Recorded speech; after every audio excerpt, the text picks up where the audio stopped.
Egypt and Ethiopia were going to fight over a dam, and I got them to stop. Masrii fi Itoophiyaan sababa hidha ijaarameen wal waraanuuf turan akka dhaabaniin godhe. Hidha yaa'a bishaanii laga xiqqaa Naayil jedhamurraa dhufu dhaabuu Itoophiyaa keessatti ijaaran. Ani yeroo hunda Naayil akka Masrii keessa ta'ettan yaada. Tiraamp ergaan gootti dhufanii jechuunis marsaa lammataan Ameerikaa erga hoogganu eegalanii waggaa tokko guutaniiru. Waggaa tokko kana keessatti wantoota dalagan tokko lamedhanii sa'aatii dheeraaf dubbataa turan. Kana keessatti maqaan Itoophiyaallee ka'eera. Pireezidaant Tiraamp Itoophiyaa fi Masrii irra deebiin araarseeraa waraana keessaa baaseeraa jedhanii dubbataniiru. Garuu dhugaadhaa dhimmoota kanaa fi dhimmoota kaan Tiraamp dubbatan tokko lama sadi jennee dhugaasaa waliin laalla.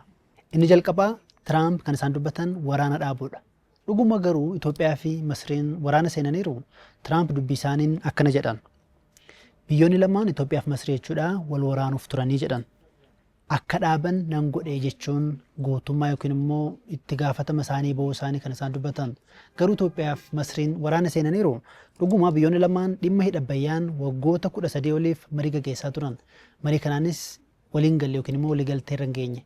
Kanuma keessa garuu Itoophiyaan hidha kana ijaaraa bishaan guutaa elektiriikii maddisiisaa ji'oota muraasa dura ifatti eebbisiisteetti. Erguma hidhii kun eebbifamee boodas muddamiin dhaabanne.